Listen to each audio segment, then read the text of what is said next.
is to miss a lot. Thanks so much. Thanks for calling. And let's face it, you've got friends on Facebook. And I'll tell you what, I kind of wanted to talk today about some of the things that everybody seems to be experiencing in their lives along with this pandemic. Hi, I'm Justine Thomas with another episode of Let's Talk with Justine Thomas. So thank you for joining us today. And Joe, thank you so much for joining us today as well. Sure. How you doing? I'm doing great. I have to laugh on my way into the studio this morning. I don't know why people do this, but it's like you rush to not rush. In other words, I'm driving down the road and everybody says I drive like a grandma anyway, and that's okay. But I'm driving down the road and I get this guy that comes up behind me real fast, and you're looking in your rearview mirror going, yeah, hope you got brakes on that. Drives up behind me, drives up beside me because he wants to pass me, and that's okay too. So he passes me, and we're coming up to a light turns red, he's got to stop and I got to stop, and I'm like, you had to stop too. You may have gotten the car in front of me, but you still have to stop. I think so many people these days are in such a hurry, and where are you going? Why are you going so fast? I mean, slow down a little bit, enjoy life a little bit, because we are on such a fast-paced track right now that if you just slow down a little bit and give somebody a little bit of a leeway, I think your life might not be so crazy busy, and you've got to get to point A to get to point B in 0.2 seconds. You agree? I think that truck was actually me. Probably. And I was road raging it. Okay. So I'm sorry, but I still peeled off and beat you at the whole shot. You always do. No, but the deal is I think that people are wired a little bit different. And I used to be the guy that was like, I wanted the 30-second pit stop and I wanted to be on my way. I have 5,000 things after this. I'm worried about all of them. And you slow drivers are just in my way. Get out of the way. I got places to go. That was me. And, I don't necessarily think that you can slow a person like that down, or a person like that down. They have to sort of like recompartmentalize, right? And not be angry. And I don't know that, that the moment where they got stuck at the stoplight is enough of a deterrent that said, oh, you know what? I was being stupid. The red light got me too, right? It didn't go over on them. They probably weren't thinking like you were. But when I'm happy if I can slow down to let somebody in front of me that is in a rush, because maybe they do have something way more important than I do. If I can park a little further away and leave an open parking spot so somebody who maybe needs to get in there quicker to do it, I take advantage of it, because I really don't know where everybody's at. And I think that maybe legitimately some people, have places to go, and then some people just are in a hurry and in a rush. Now, have you ever been in a big city and you're stuck in 2 hours worth of traffic and you think, man, I complain when I have to wait 30 seconds in Youngstown, and we are so blessed, right, to live where we do. Well, way back, and of course I'm older than you, but when I had just gotten my driver's license and, we had our part-time jobs that we had to go to, you knew that you probably had to leave at least 30 to 40 minutes early so that you could get to your destination, because traffic used to be heavy around here. We don't have, people are moving out of Ohio every day by the masses. So we don't have the big city traffic that we used to have at one point, and we did. Or, up and down 224, 422. 224 at Christmas time can be a little bit crazy. Yes, yeah. It can be starting now. I explode. If I get stuck on there, I'm exploding. Like I'm swerving and going around you, and Justine's going like that to me. I'm going to get the light with you. Yep. But yeah, I think that times are changing. Like even today coming here, and it's not like I came here super early, but there wasn't hardly any cars on the street. So why are people zip-zapping all around you?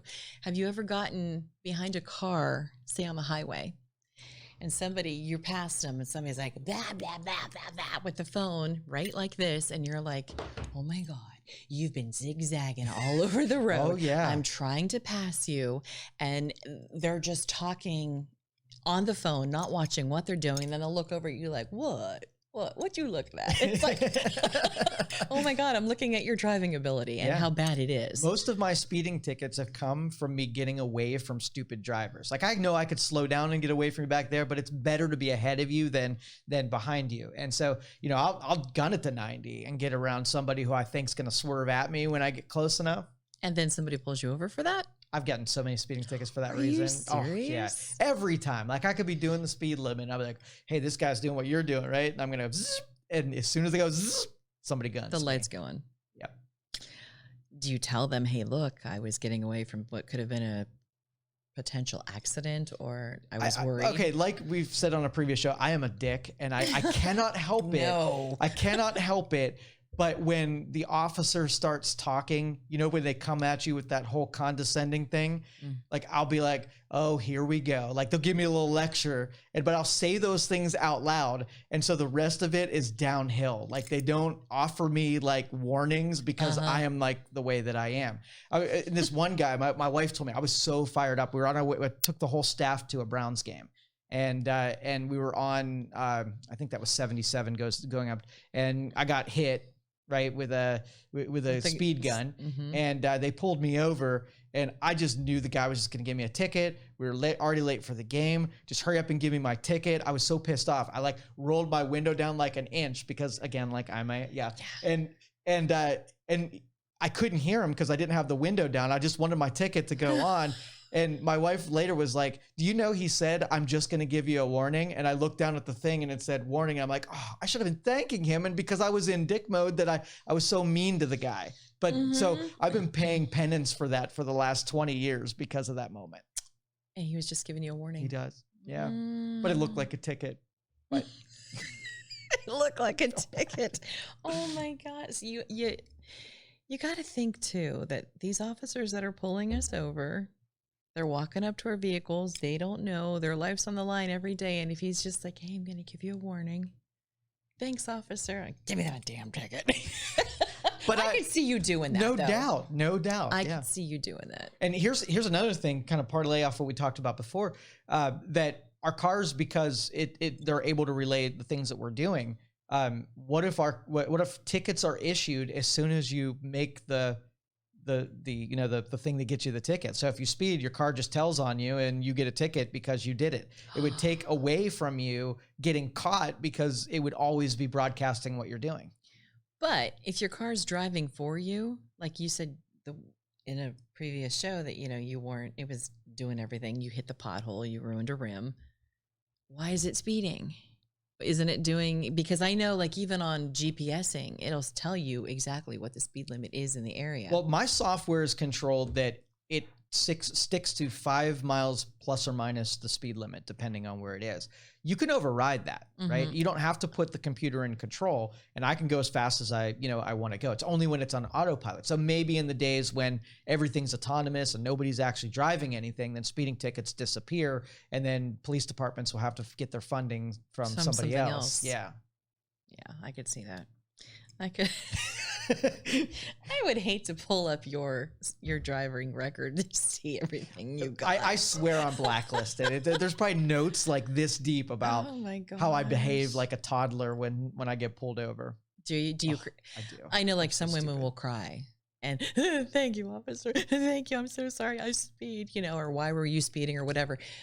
Women have it down pat where this emotion kicks in. They look in the rearview mirror and they're like, oh, lights. And then they pull over and then they start shaking and then they can't find the driver's license that's normally in their purse. And then they can't find the registration to the vehicle. So this goes off on us like, oh my God, we're a nervous wreck.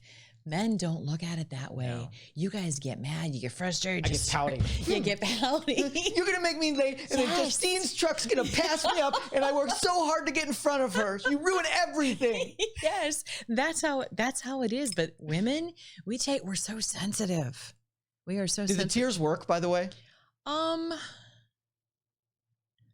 think so. It makes us feel better. It makes us feel better, if not them. Do you get warnings because of the tears? I'm going to try it. I mean, I'm not opposed to just breaking down and saying, I wonder if I could pull off my acting abilities. Or great. You know what you could, officer, I'm still working on this car. I don't understand how it works. I pushed the red button and it did that. Yes. Or blame the car. Because, and I know somebody, we were just talking at work yesterday, somebody got pulled over yesterday because they didn't use a turn signal to yield into the next lane. And they got pulled over for that. And I said, well, why don't you just tell him, hey, look, I'm still learning on where my turn signals are, my windshield wipers and this and that. Play stupid. And he's like, yeah, but the car's not that new. It's on the column. Yeah, it says it. Yeah, turn, turn signal. Yeah. So that may not work for you. I mean, I'm giving you options Thank here. you. I appreciate that. I'm trying to, but always be nice and respectful, especially for somebody I'm in the working law. on that. I'm a work in progress. Nobody wants anybody to be nasty to them. We're all doing a job and fighting a battle that nobody knows. Yeah. Gratitude, thoughts, fun-loving things. Now, we talked about this before with these masks, and say you meet the officer, walks up to your car, and you got a mask on. You got to smile at him. How does he know you're smiling at him? Doesn't. How does anybody, when you're walking into a store, except for maybe you're being nice and holding a door, you're going into a restaurant or somewhere, you got a mask on. You don't know that somebody's actually being nice. They make eye contact unless they're squinting. You know what I mean? You got to get orbital control. So this is a smile when you have a mask on. This is a frown. You got to work on how your eyes represent you. People need to learn this. Then, yeah, this is them. ongoing. And I don't think it's a thing yet, so we can invent it. We can invent. Yeah, this is a smile at somebody. Yeah, smile is this. So if someone walks up to your car and you go like that, just catch on viral. Yes, absolutely. Oh my gosh. Well, it says to be grateful and to have gratitude and to make yourself, if nothing more, to make yourself feel good for it. Maybe you're having a bad day. Smile at somebody. Tell somebody, you know what? That coat looks so nice on you, or I love your jewelry, or I love your necklace, or I love the hair color that you got. It may not do much for you at the point, even, some things may, some things, but that person, you've probably just totally transformed their whole day and going, oh my God. And I left the house and I didn't brush my teeth and I didn't do my hair, but you just made their day. I mean, you just literally made a complete turnaround for somebody. Yeah. And something when I first started doing radio, somebody told me to smile while you're doing radio, even though they can't see you, because people can hear the smile in your voice. And it's absolutely true. Oh, absolutely. Even on the phone, if you're leaving a message for somebody, you never want to leave a nasty message or a bland message, because let's face it, we go through so much nastiness a day that if you were, hi, this is so-and-so, you know what? I got your message. Here's my phone number. Call me back. We'll talk soon. Bye. That sounds much more than, hey, here's my number. I got your message. You just sound like you're ready to pounce. And it's recorded, and that's evidence for the future that they could say, Justine's not so nice. Exactly. So that is why when you're leaving a message or you're going to talk to somebody, always have either a smile on your face or a smile in your voice, especially when you're doing something over the phone. We've taught that from like day one, but it is so true to this day. Another thing is laughter too. There's been times when I just wanted to be mad. I got home and I was just like, I'm done with today. Mm-hmm. And I will put on Impractical Jokers is my go-to show, because it's just idiocy, and idiocy makes me giggle because I'm 12 years old. And so I can watch that show, and after I've done laughing at idiocy for a half hour, I don't feel like the guy that started out that wants the day to be done. I'm like, okay, well, that relieved a whole lot of stuff for me. Mm-hmm. And I do feel like smiling, and I do feel like, talking to people again. So super important. Laughter is the best medicine, because no matter how crappy your day is going and how many bad things have happened, if you can find a way at the end of the day to start laughing, or even in the middle of the day, start laughing at something, it just kind of relieves. And I think, is it the endorphins that go off and kind of change your whole perspective of what just happened. And if you can just find a way, laugh at yourself. It's like, you idiot, you just fell down those steps. You know what I mean? Right. Well, how do you know that the dude that's driving down the road, that got his phone like that, isn't laughing at some hilarious meme that he just found? Now he's swerving. Now you want the cops to pull him over because he's not paying attention. Because I think the look on the face, you could tell it's a serious conversation, and they're just, da, da, da. You're like, put the phone down. Don't laugh when you're driving. Get out of her way, right? Yeah, exactly. And I feel like I should be driving in a plastic bubble, because people will come right up on you. And I've been rear-ended enough to be like, oh, please stop. And they could be like 500 feet behind me. It's like, please stop. So it makes you kind of nervous after you've been in a couple different, incidences. It kind of gives you a whole new perspective of driving and slowing down and watching what you're doing and making sure you're doing stuff, because you're trying to avoid what has happened to you previously. And you got a beautiful truck out there. So, you probably baby it. And I do. That and my other car. It's like I baby these things because I've seen what the one crunched up looks like, and it's not pretty. No. And it's scary. And it's you're just like, oh, please just stand back. Park back. I'll park at the end of a parking lot. I don't care. Right. But you don't ever want to be in that situation of an accident because they're not fun for anybody. Yep. But yeah, that's just me. I derailed your topic. I'm sorry. I know. It's like, how am I gonna? I'm the queen for just segueing back from my little curveball. So yeah, and it's like, where do I go with this? So in that, finding two things is another thing for gratitude. Two things to be happy about. Can you find two things per day, even though you may be having a really bad day? Oh, that's easy. Two things to find. I can, and this was like the epitome of gratitude here. So I had just bought a brand new BMW, right? Mm-hmm. And about a week into it, my then probably 4-year-old kid, 5-year-old kid, opened one car door and slammed into the side of Mr. BMW and left a nice big imprint. And I could have been super pissed off. And in that moment, I went over to him and say, you know what? I'm not even going to have that thing fixed. I'm going to wake up every day, and every time I get in my car, I'm going to think of the son that I love so much, and that's going to be my little reminder. And I kept it. It was there forever, and I felt so good about it every time that I looked at it. So that was the best version of gratitude. And then his allowance, you took 50 cents of it. Never fixed it. It went there to the day that I got rid of it. Get out. Yeah. Oh my God. And I loved it every time I looked at it. Now, see, when we were little, we would ride in the back seat of the car. You know how the windows would fog up way back in the day because they didn't have the defrosters that were on the doors and the ceilings and all that. We weren't allowed to write in them or put your tongue on the window. It's so gross. I can't believe you even just said that in front of me. Yeah, we were not allowed to do any of that. My dad's like, we weren't allowed to eat in the cars. Nothing. We had to sit there with our little seatbelts on, and we weren't allowed to do anything. Like your dad. Yes. Yeah. Yeah. And he's still to this day like that. Still to this day. Is he the one that did the basket, like the cell phone basket?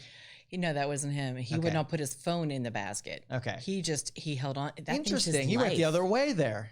All right. My dad held on to his phone like as we were saying, these we went to we'll back it up. We went to a holiday dinner at a relative's, and the relative wanted us to put all of our cell phones and keys and things in the basket by the door. We weren't allowed to use our cell phones while we were there having the holiday with the relatives. And my dad was like, oh, no way. This is mine. It's going with me. So, he's a little rebel. So you got to love him. But yeah, that was a day in itself, though, that I look back from time to time, even remembering it now, and I just chuckle at it because it's like, he's so feisty. So yeah, but that's just me. The two things again, like you said with your son, with the car door, I think maybe if you wake up in the morning, have you ever woken up in the morning and been in such a bad mood? I don't. I do not wake up in a bad mood. You get up at 4 in the morning. You get up before the birds do. Yeah. So you tell the birds what type of day to have. Exactly. Right. And who to kamikaze jet bomb cars. Yep. The guy that's at the light that sped past me, he's the one that gets bird bombed. Yes, bird bombed.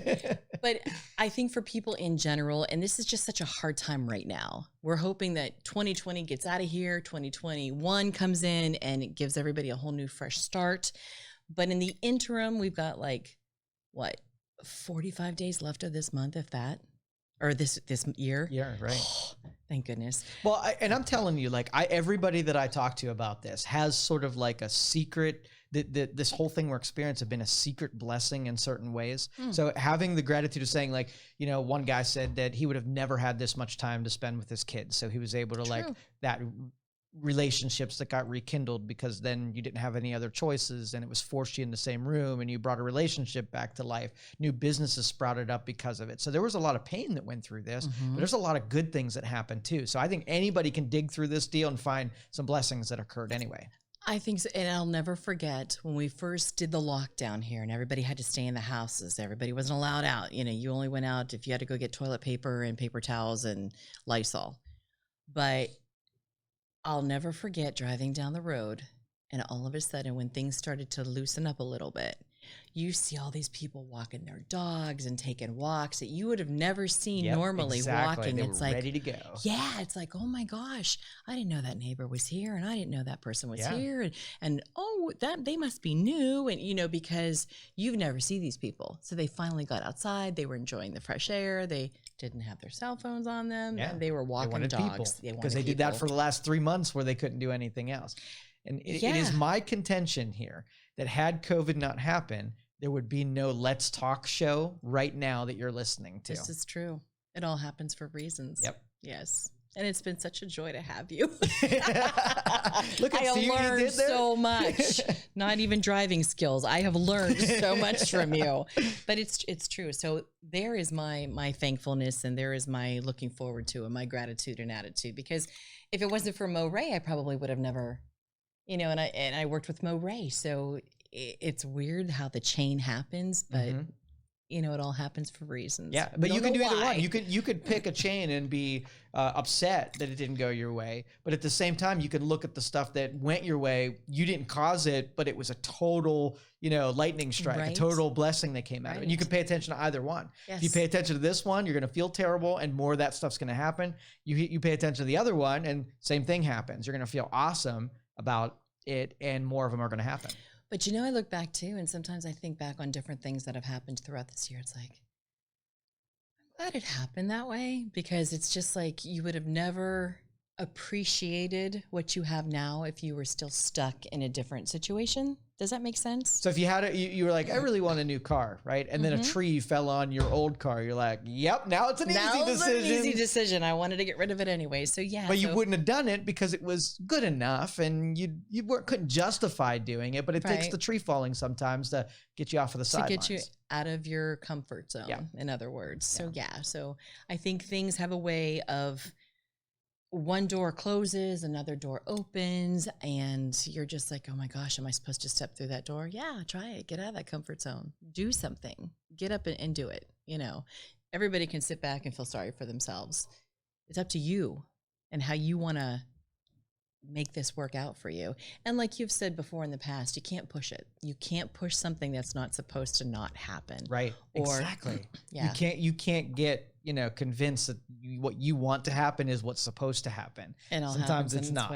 I've learned that from more times than one. How many times have we sat down and talked, and you're like, this is all going to work out this way, and don't force it, because if it doesn't happen now, there's a reason why. We're observers more than anything, so we can pay attention to what likely things to happen, and we could put plans together, but we know it's probably not going to pan out the way that we had on the scoreboard. You know what I mean? Exactly. So if it's not happening this way, there's a reason why you haven't gotten the green light. So sit back and don't analyze it to death, but just sit back and go, okay, when it's ready, it's going to happen. And especially if you still have the same thought next month that you had the same thought this month on something, or a way that you wanted to go about and do something, and it's not coming together, sit back, because you're going to get another gust at you think, okay, this is how this is supposed to go, then, thank God I waited. Right. Well, and we spend a lot of time trying to evaluate information on what we're supposed to do, right? We're supposed to be getting a voice to tell us what we do. You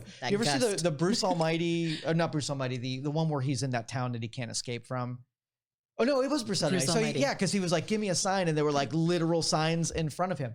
So I think a lot of the stuff we endure is the voice that we really need to see what's supposed to happen. So you can take something bad, like in 10 years ago, I had around $1 million stolen from me. Like in one day, $1 million disappeared.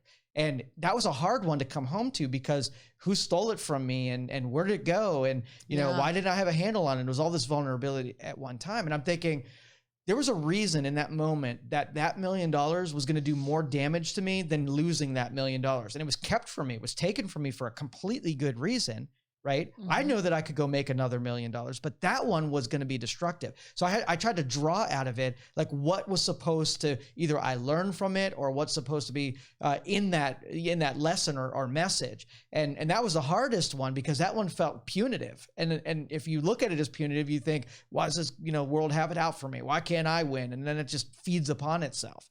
But a lot of times we're kept from what we're not supposed to have, even if we think we like it or want it. There's reasons. Yeah. So not to panic if something doesn't. For sure. Even that job that maybe you've interviewed for and you're thinking, oh, I nailed that interview. I got this. And then you don't get it. There's a reason why. And it's maybe not something that you interviewed or the way that you interviewed. There's a whole new plan upstairs that he has for you. And obviously, maybe you're not supposed to have it at that time. Exactly. So maybe you were supposed to get one that was out of state and you're getting ready and planning on moving the family. Or maybe you did miss out on that job that you were supposed to move out of the state and you wanted a warmer climate because then maybe a relative became sick. Then you're just the observer. What happened was supposed to happen. Because you can make it torture or you can enjoy whatever happens, right? That's your only two choices about this. How many times have you said, oh my God, thank God, it didn't work out the way it was supposed to? But you don't always get that revealed. Sometimes, like, let's just say you need to get to work and you need to get on the interstate and it's blocked, so you have to take a detour. You have no idea what you were saved from, right? There could have been a disastrous accident involved there. You have no idea. You just got to trust and say, oh, I wasn't supposed to get on that road. And it was abundantly clear that I was blocked in all of my attempts, right, to go that way. What about this way am I supposed to learn from? It's really odd that you say that because just this past week, I had to go into a store, okay? In that store, the kid was looking up in their inventory. It wasn't on the shelf what I wanted. And they were looking at the inventory. And for whatever reason, it showed that they had 5 of them in the store. They're looking all around the store. They can't find it. And I'm sitting there going, by this point, you just want, he's like, no, ma'am, just wait. Let me try a couple different other areas. They're looking, they can't find it. And then the one manager gets into a little scuffle with the clerk because he's like, well, it says we have these. And this is what frustrates me is our customers come in for this. So and I'm thinking, oh my God, I have to listen to this. I just want to get it and go. Right. And I'm sitting there and I'm listening to them getting into it. Then they both go over to the computer and they're playing around with it. Well, at that point you're thinking, come on, man, I just want to go. Well, had I not been pervy to all of this going on, there was this big bus that was parked outside the store. And as I was walking out of the store at that time, and had I gone around the bus and had I walked out, I would have been laying flat because a Chevy Blazer barreled through there. Yep. So had the timing not been there, I would have been, you know what I mean? I mean, right at the perfect timing. Yep. So I needed to be into that store and I needed to be listening to the conversations and them not being able to find the product and keeping saved from that moment. Yep. Yeah. Because everybody, after they saw what happened, we were all like, because they knew that, people were coming and going and people were walking on the sidewalk and this thing just blew by and I was the only one that would have been walking. And it still gives me chills to this, just thinking about how, and I'm sure there's probably something you've done where timing was that could have been me. That could have been me. Yep. Even accidents that have happened or, what have you. But I even trust the subtle things, like even, guiding and directing your professional career. Like you think that you're not going the direction you want to go, but you're going exactly the way you're supposed to go. Yes. And like we said, some things work out the way they do. Some things don't work out the way that they're not supposed to, or maybe not because you didn't want them happening that way, or maybe you wanted it so bad. You could have tasted the success. It's like, I wanted that so bad. Yeah. Well, the fastest path is to, instead of feeling bad about it, learn what you're supposed to learn. Because honestly, it'll keep suggesting and giving you reminders, but it'll take a really long time until you finally get it. So if you can, take a shortcut and just get to the message that you're supposed to get, then you can move on to the next thing. You don't have to sit there spending months learning the same lesson. And it's taking me to learn that too. Time and time again. Yeah. And it's a learning process for everybody who's not programmed that way. Right. So, just kind of sit back and think, okay, why is this happening? And is this happening for a reason? This kind of stuff enters into the time travel or the understanding of linear time too. So one of these things, like if you stand still, completely still, that is the fastest path through time. You travel through time the fast when you have no energy. The faster you move, time compresses and time slows down. So if you're ever in the mood to figure out controlling time. Like the guy that's driving like a craziness, time's moving slower for that dude. The guy that's set back is moving through time a little bit faster. I was told a good piece of advice a long time ago, and I still keep it in the back of my mind every so often when I come up to a decision. When you are forced or you have to make a decision and you're like, I don't know what to do. If it doesn't feel right and you don't get the little gut telling you, do it. And you're like, man, I'm on the fence with this. The best thing to do is do nothing at all. I've always been told that. Just do nothing at all, because eventually you will find the right answer. It will come to you. And if it doesn't come to you where you jump on board with it because you're not on board with it, there's going to be another wave of why you should, or it's a good thing you didn't because it didn't pan out the way you wanted it to. So how do you feel about that? So I create these cues. Okay. So cue to me is like if you're waiting at an amusement park line and you got a bunch of people, right, waiting to get on the road. So everything in my world has a cue where things are waiting for my attention, right? So the thing, I'm not like super focused on one thing. I've got 1,000 of them right now. And if I can create a whole bunch of cues and put the highest priority ones at the beginning of the line, the ones that suck are in the line still, but it might be towards the end of the line. So when it gets my attention, I'm constantly at 4 o'clock in the morning reordering all of my cues. So that when I'm ready to pay attention to something, I'm not picking the dogs, right? I'm picking the very best pedigrees on each one of those cues. So to answer your question, like if I'm not ready to move on an idea, that never really occurs to me, or it never happens to me, because those ones that I'm not supposed to act on aren't anywhere close enough to me for me to act on anyway. Gotcha. So, well, you don't have to worry about this because you are your own business. You own your own business. But if there was a job that you're like, I want to do it, but I don't want to do it, that, the money's not really there. It's a lateral move, or it's a house. The house is nice. It's the same size as what I've got now. It's kind of same neighborhood. The house payment's not so much. Do you move? Do you don't move? Do you take the job? Do you not take the job? Same thing buying a car. Yeah, it's 2 years newer. Yeah, it's probably got a warranty. Do I do it? Do I not do it? So indecision happens because the person, when you take feedback from the world around you, you make different decisions based on what your mood was. If you're going from an inspired eyeball, like what you're supposed to be doing, and you're just following that, those decisions get super easy because you're always using the same mechanisms to make those decisions. But let's just say if you, I'm sure that you've decided something when you're in a happy mood versus sad mood. You go to the grocery store and you're hungry, and it's a different experience than when you're not hungry. So you don't like poison your decision making by always making decisions with different parameters. So I think that becomes a ton easier. Like if I'm like, okay, well, the house that I'm going to buy is going to be the perfect house. So I'm going to, like, for instance, we put a bid on a rehab house, right?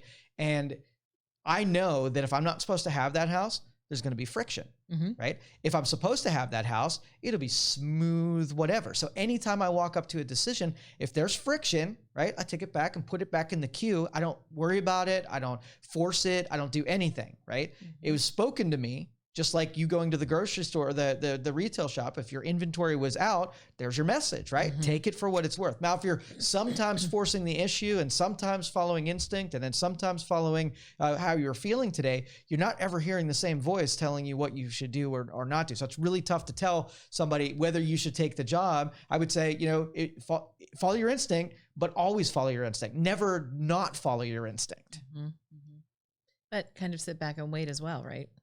Let it happen. Let it happen. Friction, but follow that philosophy for all things, good things and bad things. If friction gets in your way, don't pile through it, right? And don't take it off your radar. Don't get dissuaded from doing something because it feels hard. It's just maybe not timely to do it right now.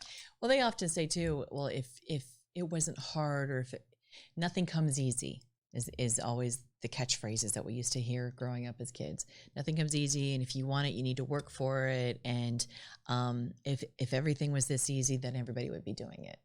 What do you think about that? It's whatever you tell yourself. So when you tell yourself that everything's going to be hard or nothing's easy, then that's going to be your reality. I tell myself the opposite, that it's going to be easy. It's going to be frictionless. It's going to be in perfect order the way that it's supposed to be. And I don't ever get that same friction. It comes to me easy because I'm open to it. Your mindset. Yes.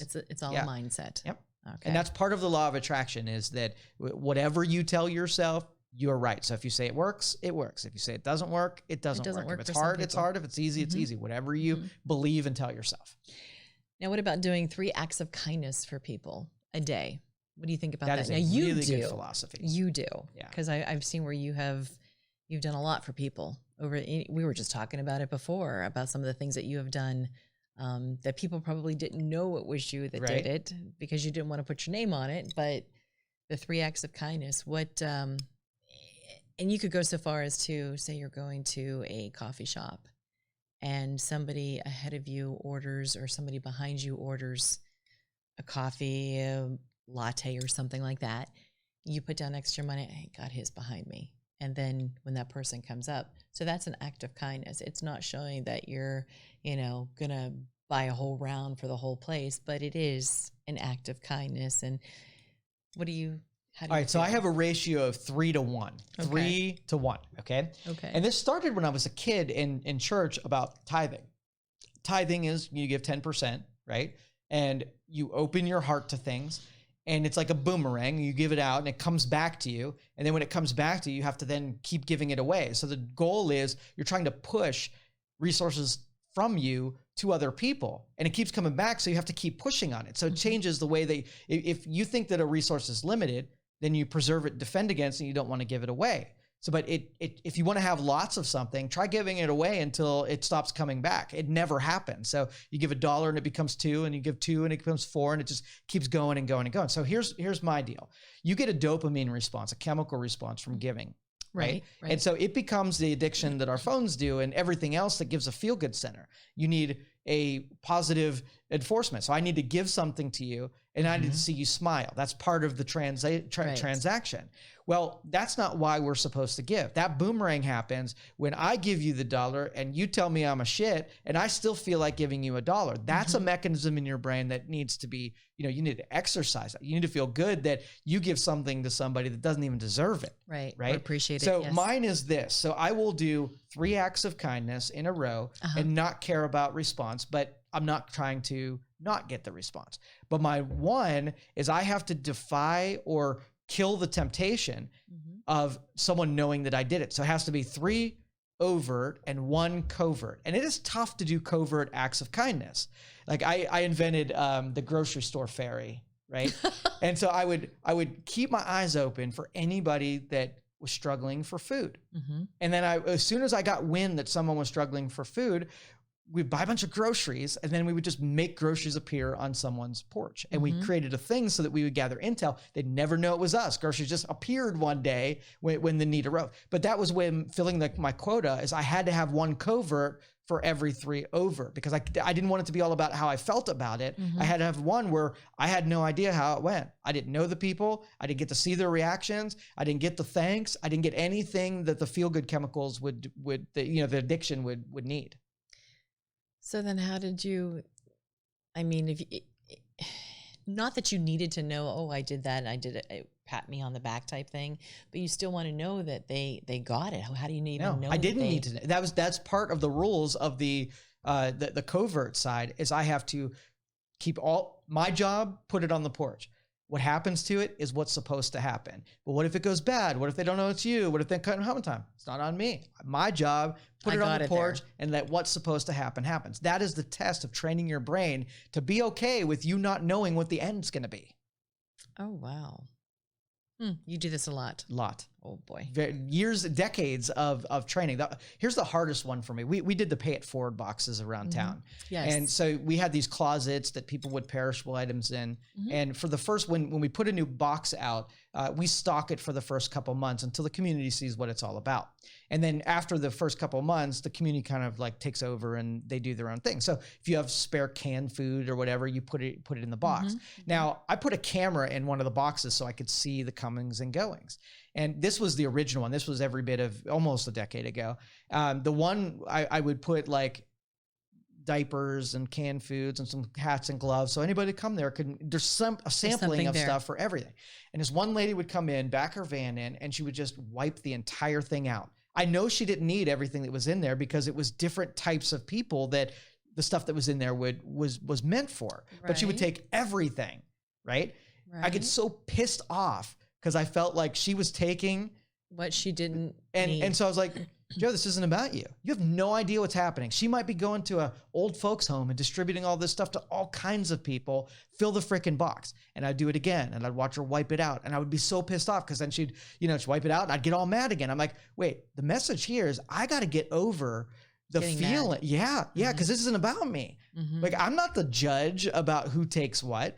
I have to be able to put it in there and not care about where it goes because everything is supposed to happen the way it's supposed to happen. So maybe she's supposed to rip me off 500 times and I'm supposed to keep refilling it 5 times so that both of us get completed 500 times from now. And then as long as I'm able to keep filling the boxes up, then the resources are being provided for my part. Chances are on the other side of it, the same thing's happening. But when we try to get too much in control, we break that cycle. And that's why I built in that covert portion for me training more than anything else. Oh, wow. And you never know what happened to all that stuff or where she took it or what she did with it. Nope. I have to totally hide that from myself. Even if I know, I don't want to know. Wow. That plays mind games with you, though. That's tough. That's tough to But untrain. That's how superpowers get created. Yeah, that's untraining and then restructuring and retraining your brain. Amazing. A lot of people can't do that. Yeah, for sure. A lot of people.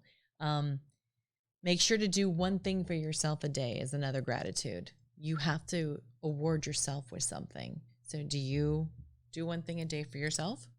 I notice sometimes when I haven't done something in a while, because I could go a couple weeks, even months without, doing something for me. Because I when I need something, I go get it, and I don't really, have needs that I can't be met.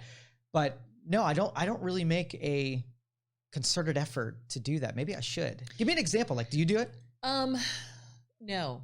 And a lot of people will tell me, you know what? You need to make time for you. You need to do this for you because you're so busy giving to others, or you're so busy working, or you're so busy doing this or that.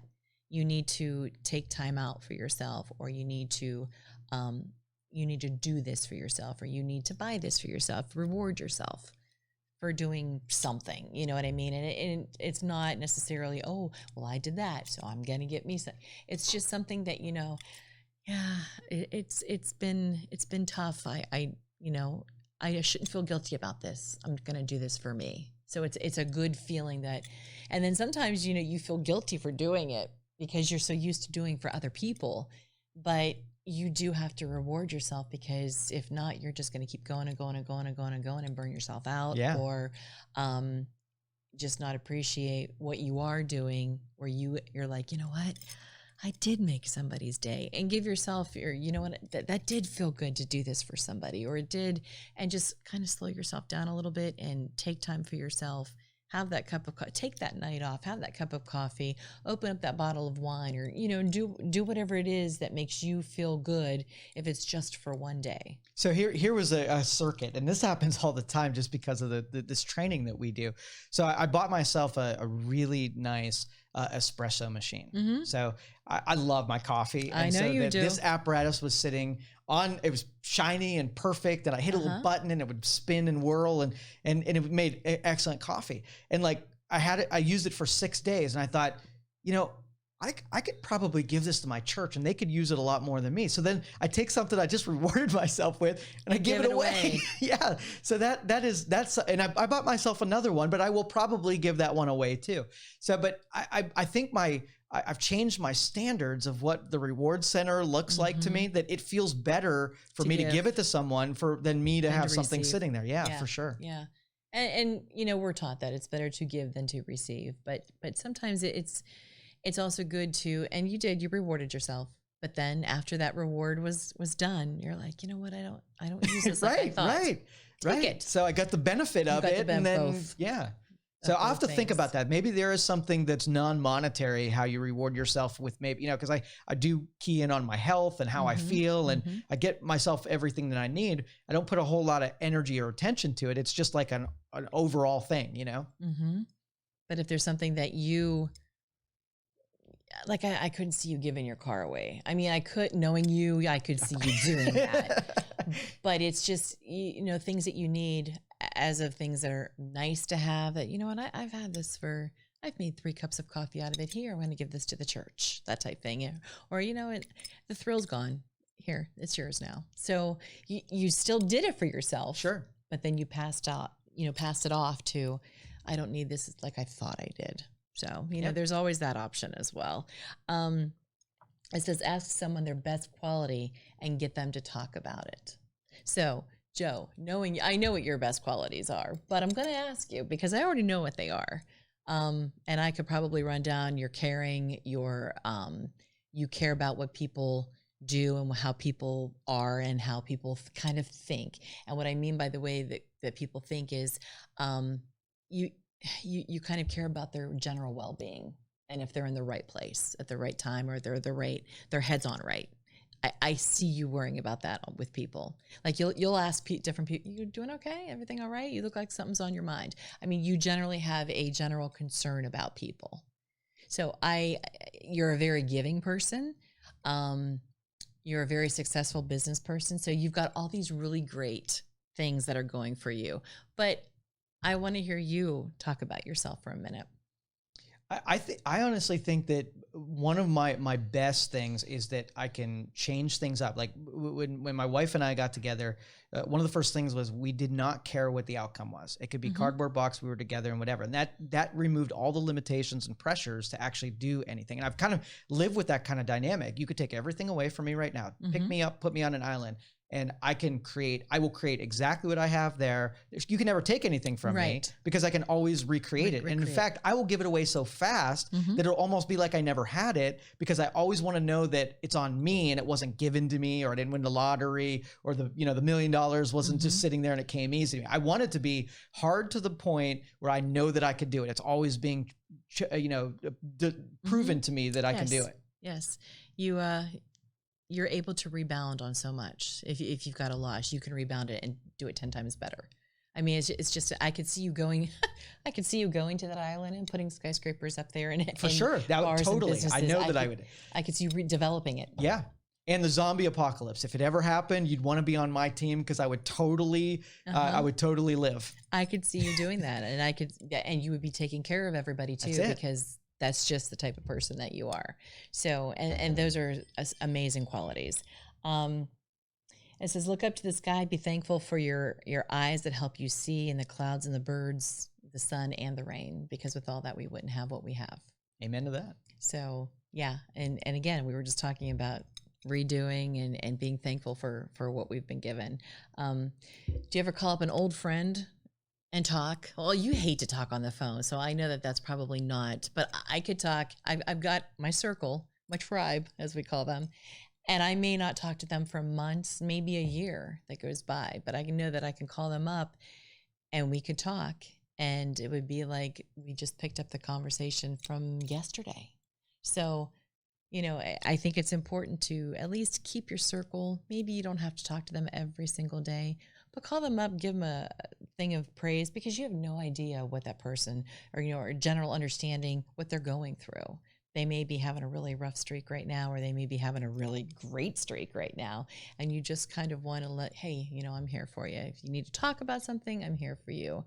You need to vent about something, I'm here for you, or, whatever. So always be open if somebody needs that extra help or extra push or extra, just to let them know that, hey, there is somebody who believes in you. Build them up a little bit. Yeah, and I think guys are a little different than that anyhow, because we literally can go months and not talk to each other and pick up right where we left off. In fact, the white Jeep out there, he's a colleague of mine, and we're really good friends. And I can pay attention every once in a while and say, oh, I haven't texted him in like 9 months. And I could text him and we would just go right back into the same modes. So, I don't have a lot of relationship needs. I don't need to have a phone call with you every day to know that you still love me, kind of a thing. Right. And most guys are sort of like that. We're I'm not gonna say superficial, but very superficial like. So guys don't have to with their guy friends, they don't have to keep in touch every single day. No. See, girls kind of do in a way. You would laugh if you saw my text messaging things. There's some people the dates. who hear from me once a year for the last 20 years. Happy birthday. Right? No kidding. That's the only text message. Thanks, man. That's it. And I bet you if I said, hey, let's do something, we could probably do something this weekend with that dude and not be like, I'm so upset you haven't talked to me in 9 years. Yeah. hey, what's been going on since the past 10 years have Yeah, gone right. by? Why so soon? I mean, Yeah, really. But I think women are a little bit different than that. We at least try maybe every 6 months or so. And men they're not in competition with each other. It's like somebody's happy you got a new car. Somebody's happy you bought a new house. Somebody's happy you got married. Somebody's happy, you know, whatever they're happy for. They're like, good job, man. Good job. Where, you know, a girl would go home and go, did you see the house she just got? It's different. I think they can be catty at times. I agree. do. I agree with but that. Then again, I see some women that are happy with their friends, with their new husbands or their new homes or new cars or new purse that they bought or something like that. I mean, I think it all depends. It depends on the person too. Yeah, I agree. So, buy yourself a treat. We talked about this. You just don't randomly, whenever you see something, you just go, yeah. And then you give it away. Yeah. So. Do you ever make a new friend? All the time. Yeah. Yeah. Yeah. Randomly?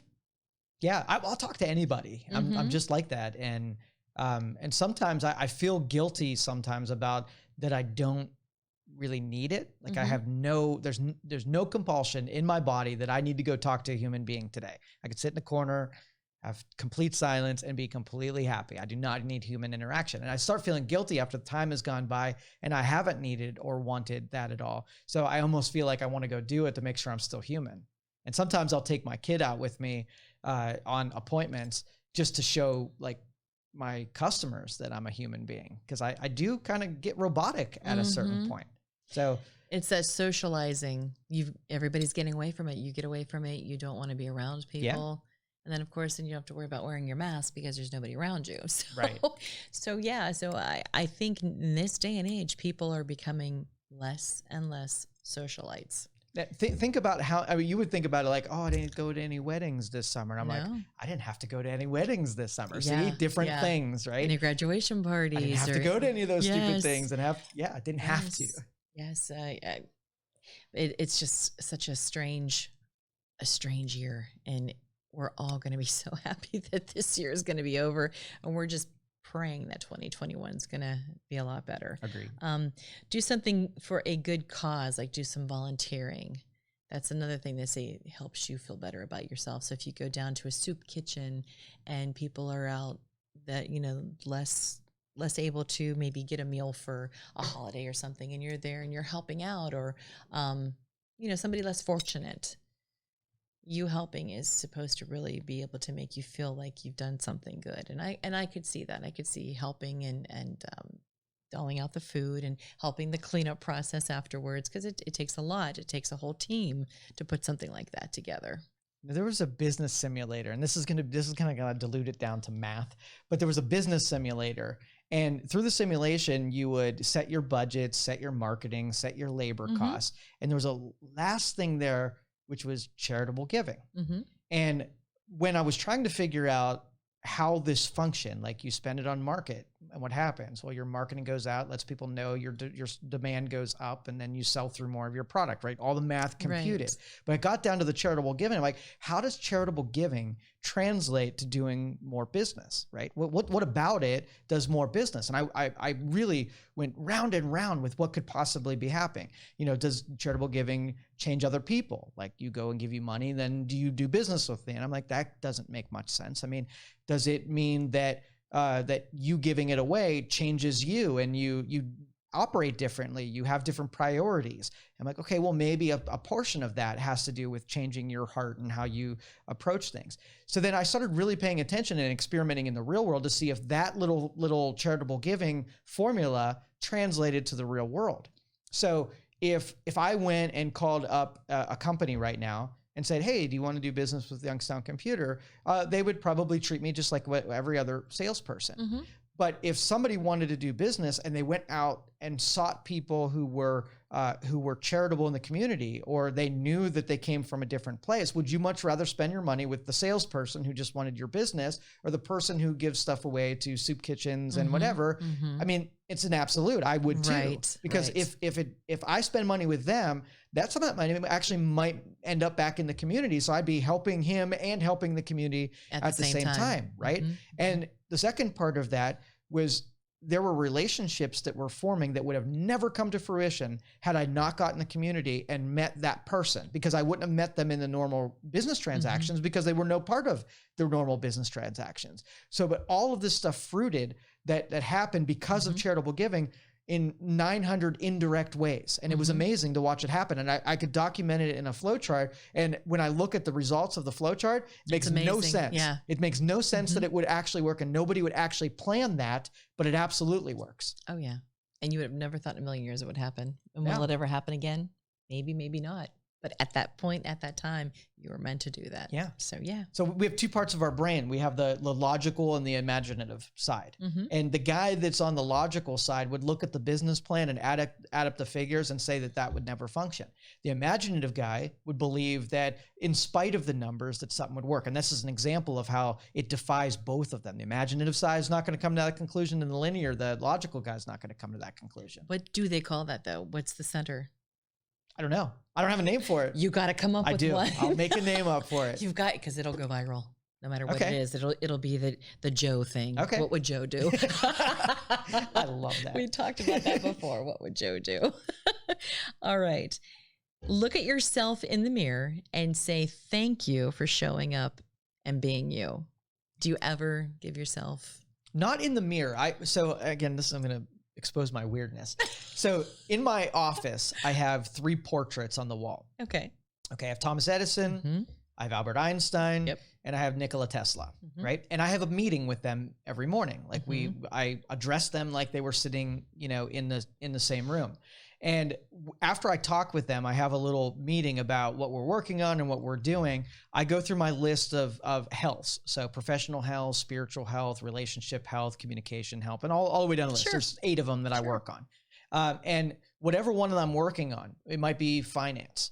The first thing out of my mouth with finance is, I love where I'm at. I love the health that I'm in. I love where everything's coming from. What should I do next? And then I go to the relationship one. I love everything that's happening. I love what I'm doing with it. I just need a little guidance what I'm supposed to do next. So I go through all of the things that I'm working on, and I give thanks first for where I'm at. Right. Like, I don't want to be running away from things when I'm setting plans. I want to be running towards things. Running away is saying, I hate this and I don't want to be here. I'm going to do anything except for this. And then you end up running only something that's a little better or not better at all. Right. Okay. I get it. Are you concerned that I'm talking to portraits in my office at all? No. Okay, just wondering. No. They probably light up, don't they? Light up? Their eyes follow me. Oh, geez. Oh, man. This says to pick fresh flowers and put them on your table to smell and admire. I couldn't see you really doing the flower thing. But I do like essential oils. There's a couple of those smells that like trigger mental things for me. They're triggers. Thieves is probably one of my favorites where I will clean and diffuse and with that stuff because I love walking into a room and smelling that. Something fresh and I don't like flowery stuff though. No. Flower's not for me. And thieves kills like 99% of any type of virus or germs or what have you. So, and it's good. Just some of those essential oils though, if people have animals, they've got to be so very careful of those as well. But I think thieves is one of the ones that's okay. Tell someone they look beautiful today. All day, every day. All day, every day. Yes. Take one tiny step closer to a dream or goal. You do that every day. Yep. Every day in every way. Did I write this list? Is this? I would think you did, but no. Let's see. An hour before bed, shut down electronics. Just breathe and just be. Don't do that at all. You don't do that?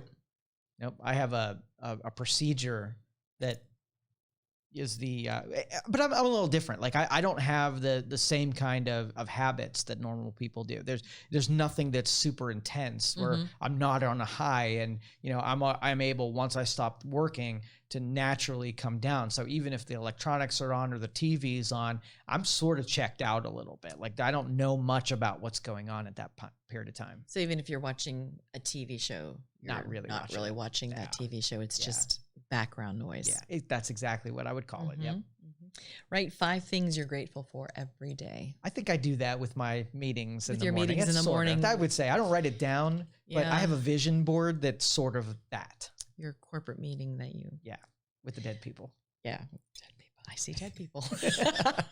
Give yourself a hug. Do you ever do that? I don't. No? I don't even know how you would do that. Is it just like a, really? I guess. Okay, I don't You believe in give that someone one. else a hug. You have done Yes. that. Yes. They Yes. say that helps too. Yeah, much needed. Yes.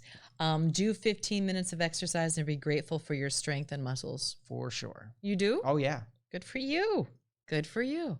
Learn something new and share it with someone else today. Yes, you do that. Every Saturday morning. Every Saturday morning. I learn it, and then I talk about it on the radio shows. Yes, you every do. day.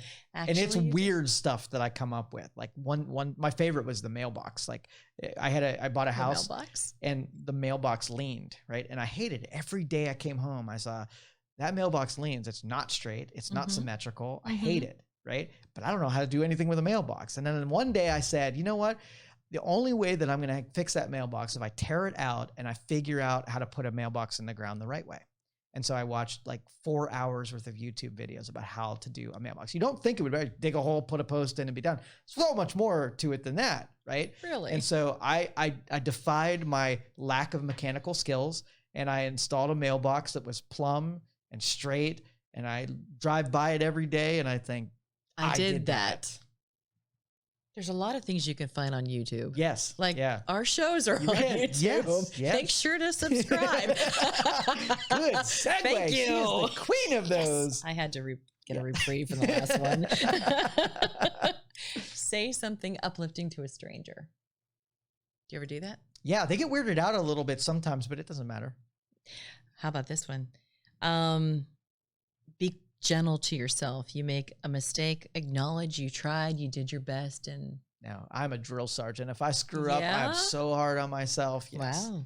So if I'm ever hard on you, it's not any less than I am on myself. But it sets sort of like a negative consequence. I love natural negative consequences because it's not because I said so. It's not because of some illogical thing. I've set myself up so that if the rock's supposed to squish your brain if you do something stupid, I want it to squish your brain, right? I want you to feel it so you don't do the thing that causes the brain squishing. Yeah.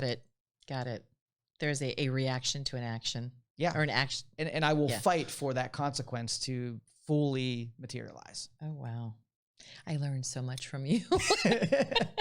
Do something really crazy fun. Listening to loud music, dance in the living room, go zip lining, salsa dance, do something. All day long. You think I'm a crazy dude with how much I dance around. I sometimes think like when I grew up and watched my parents behave, they were always so like proper with the things they do. My son watches me jump around like a crazy person and talk to dead people on the wall all day long. And I just don't care, you know? No, you don't. But you know what? He'll remember that. Yeah. He'll remember my dad did this and my dad. Right. And you guys, and he's so advanced for his age. It's amazing. And you guys have such a connection. He is the most proper and polite 10-year-old. Like he's more responsible than me. So, I'll lay down an F-bomb or something like that, and he will be shocked and appalled. So I want him to be the arbiter of good use of language so that he's lecturing me on what I should do. He keeps me honest. That's true. And your wife as well. Yeah. It's just it just all fits. It's a perfect puzzle. The way that it was supposed to be. The way that it was supposed to be. And I enjoy talking to your son because he's just he's not like a lot of kids these days. And you could tell you've put the time in to talk to him, to work with him, to play with him, to learn with him. I mean, there's so many things, you took the time to do everything that parents do, and he's come out and it shows. So I'm not trying to brown nose that. Did it work? No. But no, he is a good kid. Even when we had the comedians here, they all loved it. They were like, oh, he's the best kid ever. And he really, truly is. Thank you. So yeah. So I think, I just did a gratitude. Compliment. Yes, I love it. And it feels so good. But it feels good to have you on the show and giving your insight and some of your stories as well. I mean, if it wasn't for you, we all wouldn't be here. So this is fun. There's reasons why. So, and we're not gonna take those for granted. So again, I'm grateful for you, Joe. Grateful for the people that have listened today. Make sure you tune in because if you miss a minute, you miss a lot. And thanks for spending your time with me. Let's talk. Justine Thomas. Thank you for listening to this show on Youngstown Studio.